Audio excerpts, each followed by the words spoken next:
When I was a kid, a musical was a lot of things. It was a lavender-scented CD with lyrics and blurry production stills, a lookbook for complex feelings, and a thing I rehearsed after school every spring.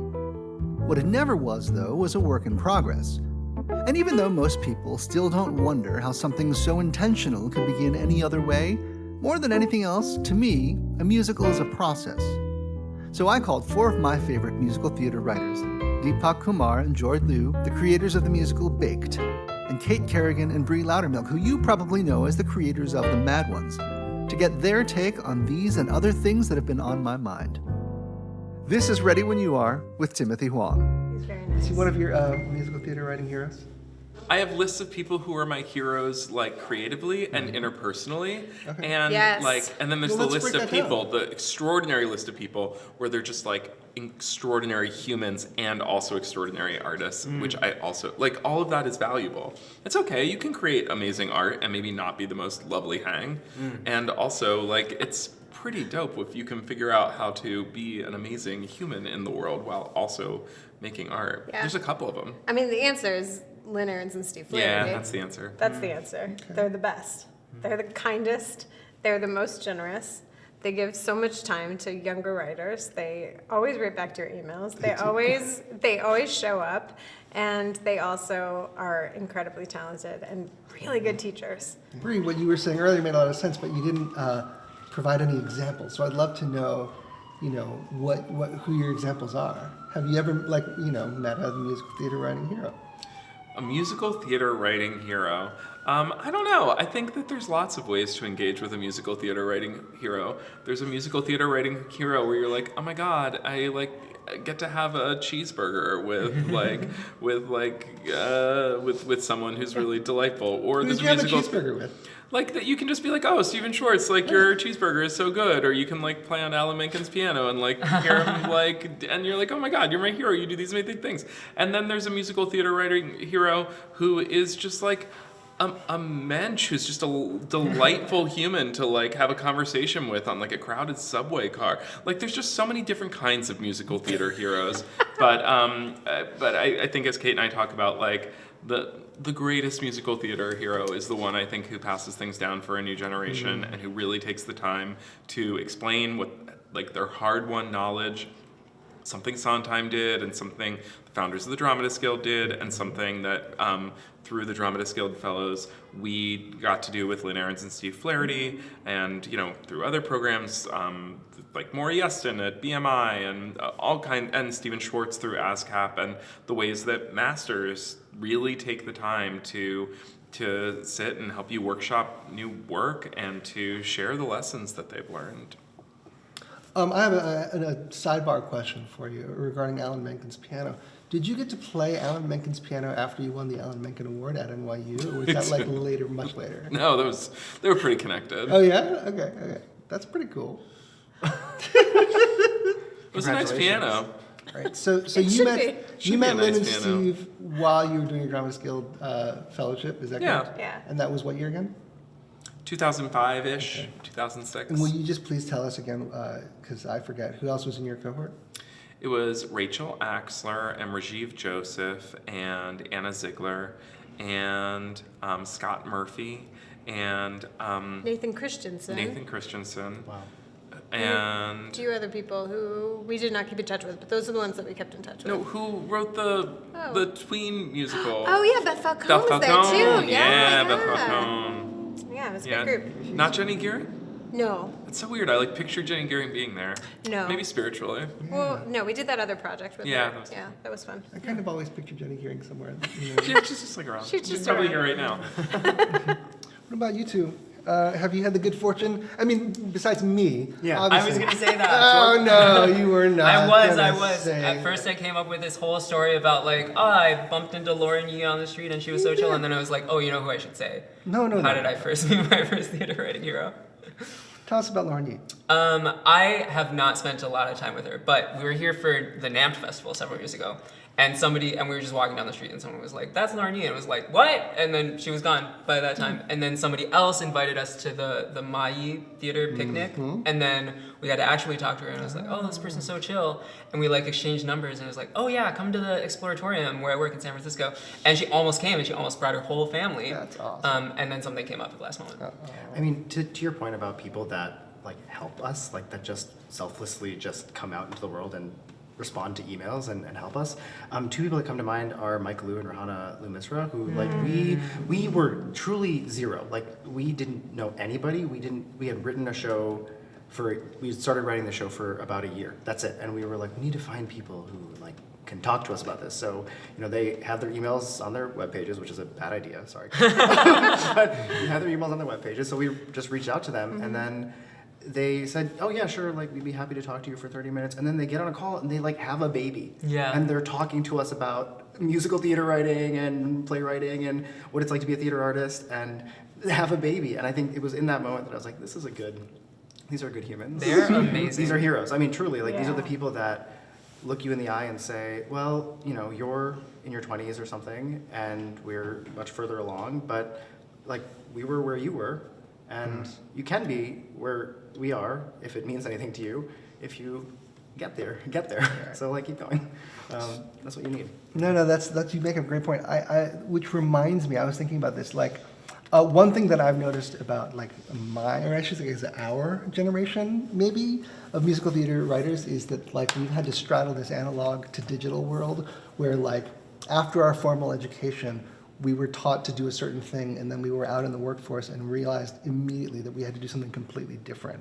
And I'm just wondering, like, if that has happened to you as well.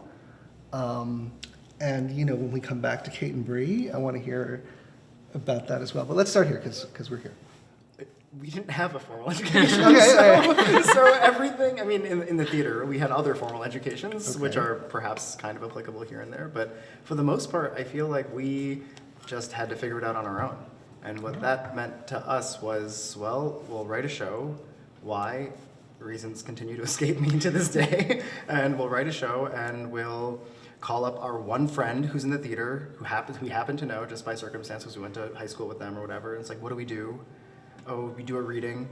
What's a reading? How do we produce this reading? How do we cast people who are actors? What's equity? These are all the kinds of questions that nobody taught us and we were never exposed to when we were being trained. So in a way, we had a education divide that we had to fill. I don't know. What I remember is that right when we started, there was like, I think, like it was known like, oh, if we were self-producing this, probably the expectation would be like, we should be thinking about social media, and should we be doing this, and should we be doing this? And I felt like we saw that there was the sort of like, oh, you can make your own path in this direction, or you can try to kind of go through like the traditional route, and they're both kind of wrought. Like it's very challenging to make it in social media. It's also very challenging to make it through the traditional route.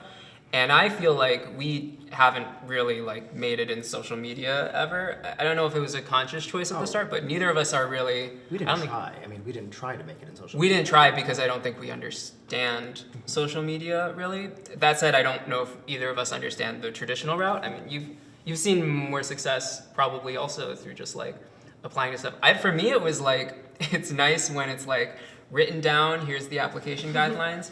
And I think that was why I felt very comfortable with that, of just like, yeah, at least like if there's a rejection, it's a written down rejection. Like if you go through social media, there's no rejection, there's just a number that never goes up. And it feels kind of daunting to me. Yeah. So actually I'm really curious about your guys' experience, because I felt like there's two clear paths and they're both kind of scary. Can we delineate though, like when you say traditional versus social media, what you're essentially talking about with social media is become like TikTok famous? Is that what you're saying? Yeah. Okay. Now, what is traditional for you?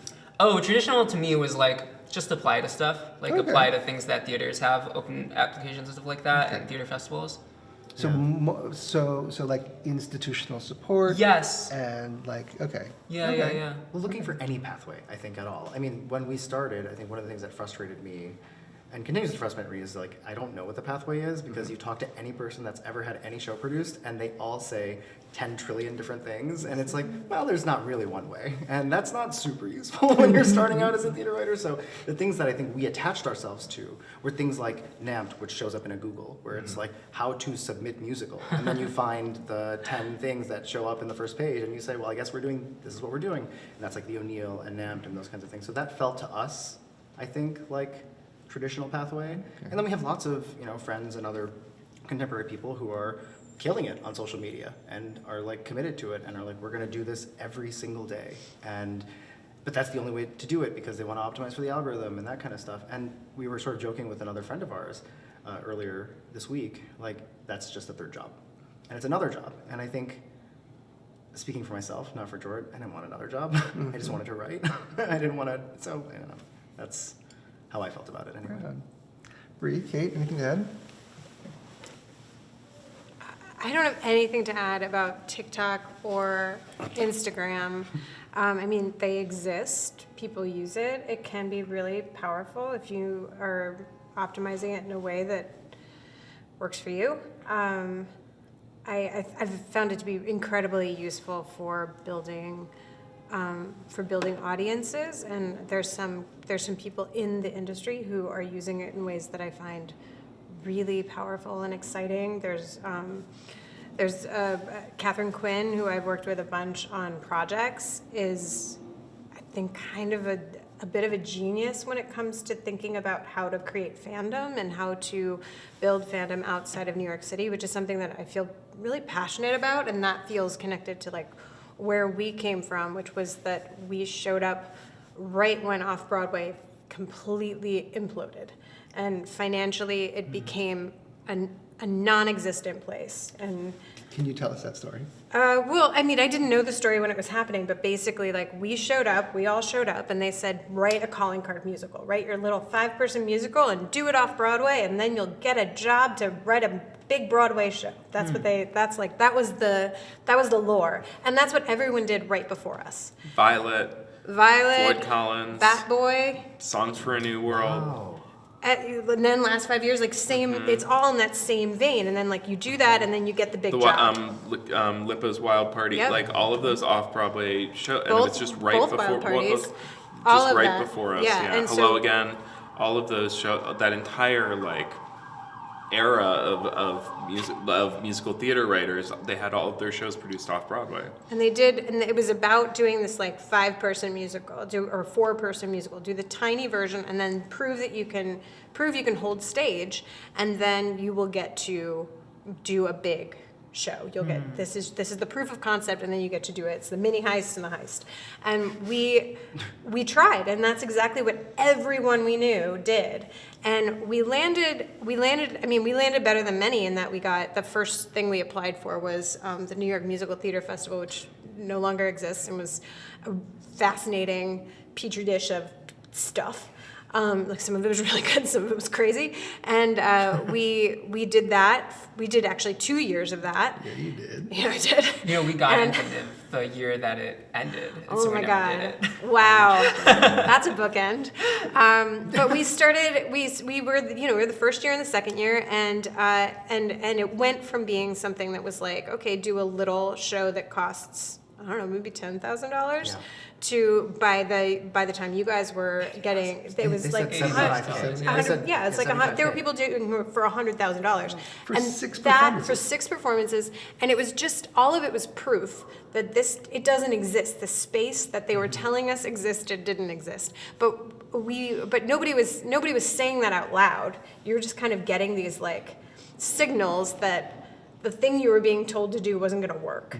And there's an entire generation of writers who basically went to, and we were definitely part of the beginning of that, went to the internet because Yeah. there was literally nowhere else to go. And we also got branded as people who didn't know how to write book.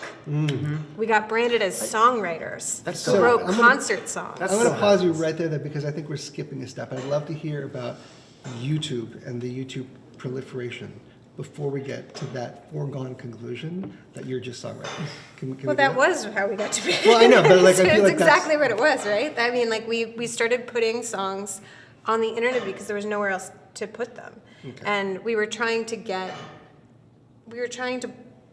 access to create a fandom. We were trying to create some kind of connection with anybody, really, not a fandom, but like. For me, it was more coming out of connections with singers Yeah. and like more about like trying to have our songs out there as canon, to have these be things that people were going into auditions with, to have this be songs that people were bringing to Craig Carnelia's class and bringing into AMDA, and like to have them out there in the world, so that we wanted to be I wanted to be thought of in the same vein that people were talking about Janine or Jason or Andrew or any of those people. It was like you look to the generation right above you, right? And you go, okay, I want to be like those kids. Yeah. So how do you do that? Okay, we write songs that we think can hang with them, and then we try and put them out somewhere, but you can't get your show up. You can't, so you pick the best of what your show is, and and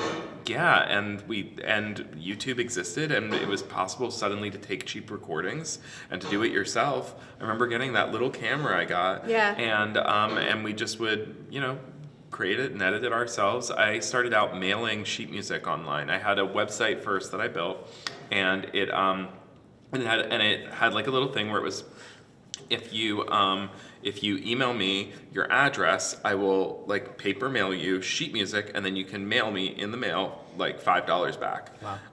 And that's what I did from my dorm room. And like, because I just wanted my songs to be out in the world. And within 2 years, like technology, like, PayPal became a thing, and it became possible to make that even more frictionless. And so, before we knew it, suddenly it's, I got hooked on it. It was like for me, like, I fell in love with musicals from songs first. I didn't live in New York. I heard the songs, I heard the cast albums, then I came to New York.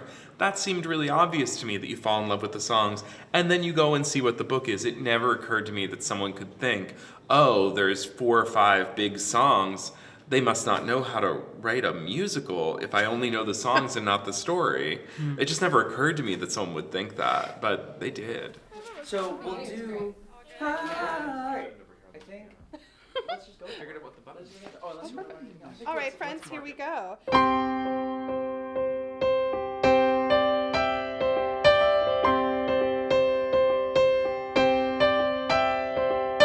Run out to the wilds of these uncharted woods, out where you can hide from these unholy rules.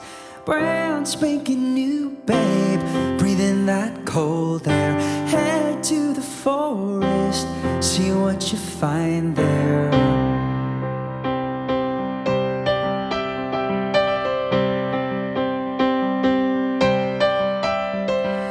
Writing down the certain truth that spins from lies. Scribble down the words most sure to scandalize.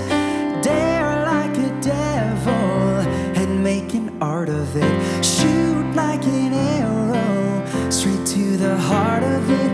Write it all down so you never forget, never forget. Oh, write it all down so you never forget. Never forget, life could start right now. Out here, out here, out here. The fields are endless, the trees are endless. Out here, out here, out here. You're running breathless, ever restless, praying that something will appear. Is anyone else out here?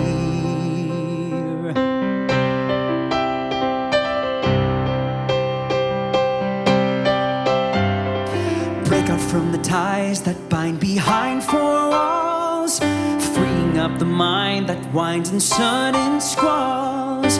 Shine like you're burning to light a bonfire, chasing a vision that sets your sights high. Write it all down so you never forget, never forget. Ah, write it all down so you never forget, never forget. Secure your fate right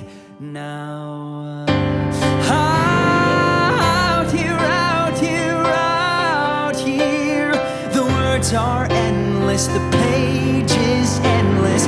Out here, out here, out here, you're running breathless, ever restless, praying that something will appear. Is anyone else out here? Ready, set, go. Done with daydreaming. Ready to know who can hear me screaming.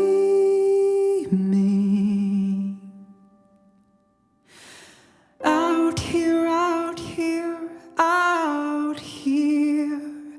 The hours are endless, the days are endless. Out here, out here, out here. I'm running breathless, ever restless. Wonders never cease. Daydreams can appear. Something will release. This will be my year. Life will find me a way out.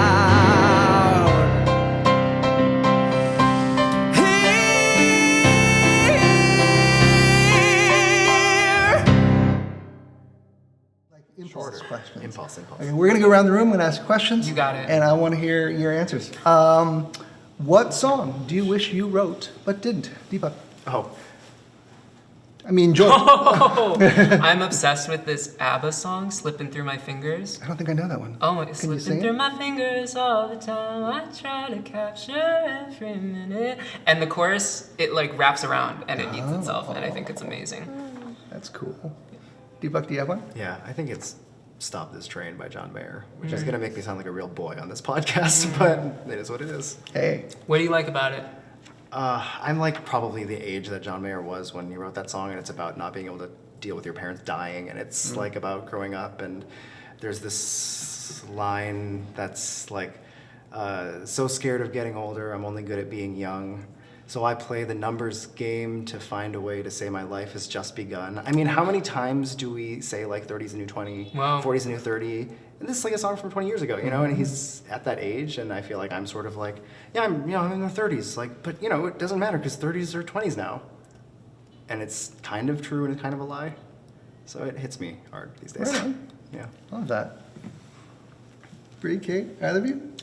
I'll go with Defying Gravity. That would have been a lucrative one, right? That would've been really Better go good. with that or Let It Go. I mean, Yeah, honestly, you're right. this month I'd rather have written Bree Golden won this from podcast. K-pop. I'd love to write any song that, sure, makes that I kind of mean, money. you know, for I mean, what it- sure, a B-track John Mayer. Okay.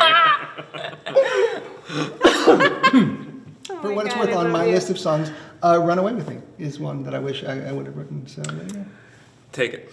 It is mine now. Oh, It's mine. Kate, do you have one? I don't know. I don't know. The first thing I thought of was "Feeling Good," which is weirdly a musical theater song, but like crossed over in such a massive way and is so interpretable and so simple. And then the second thing I thought of, which is so random too, is "Still Fighting It."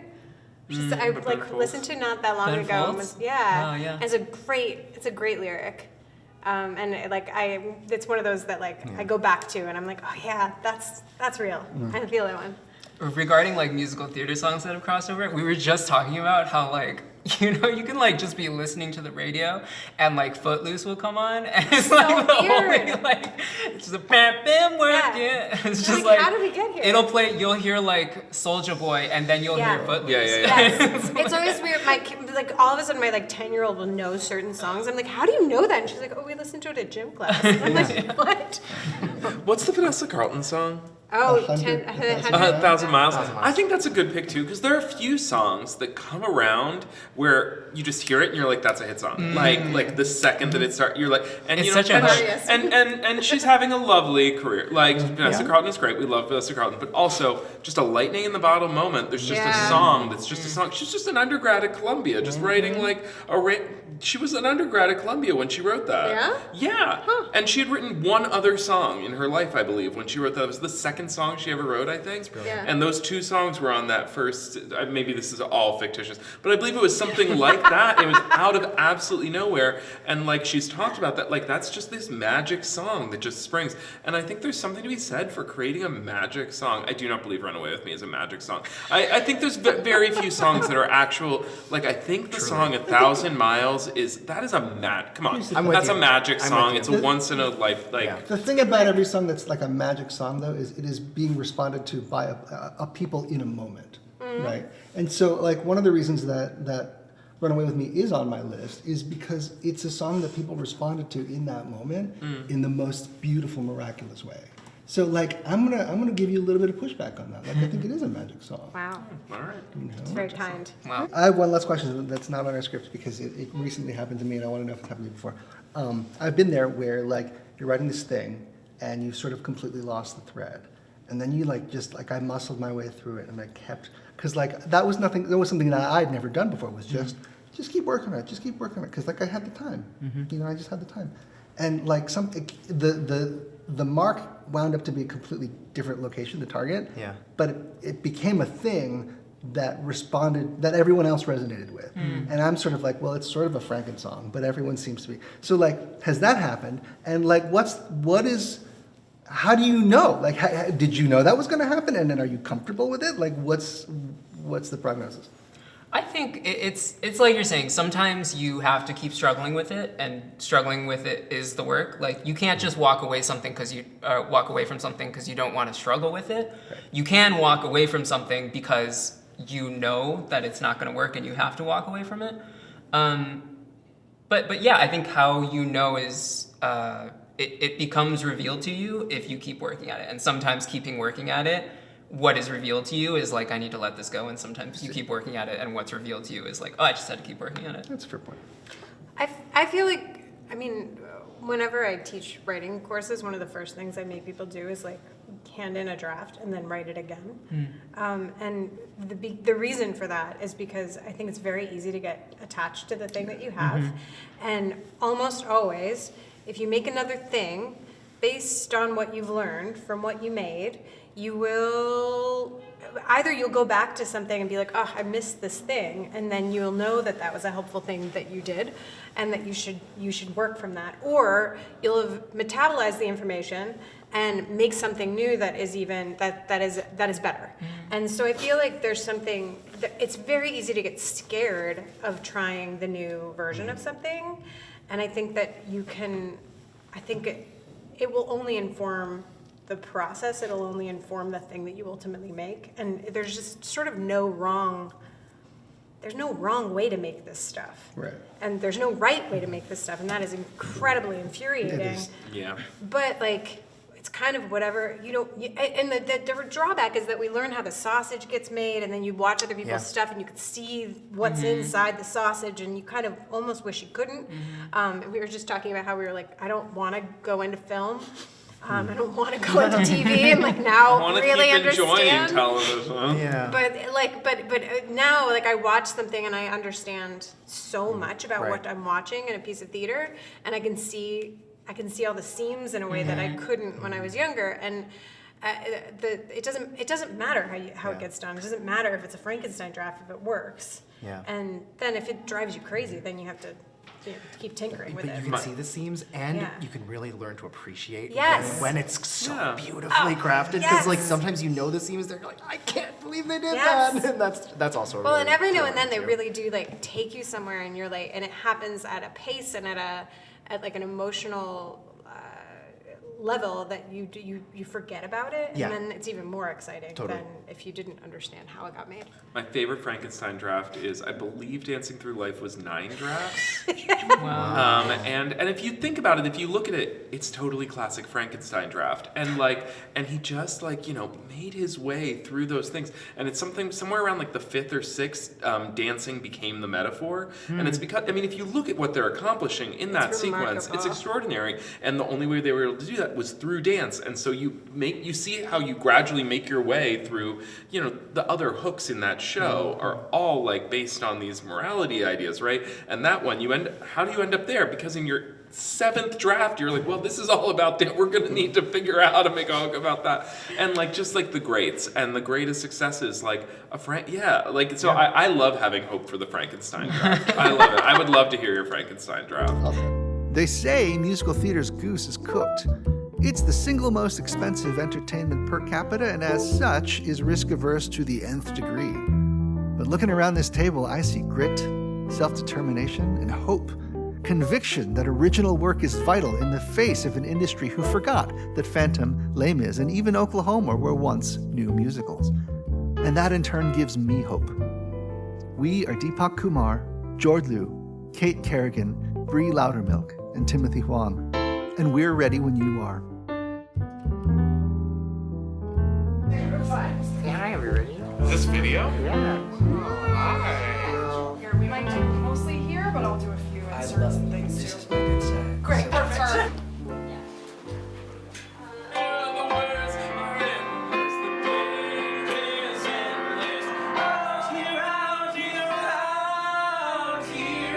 I figured out how to zoom.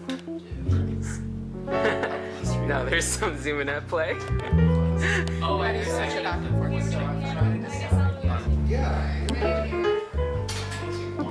said it.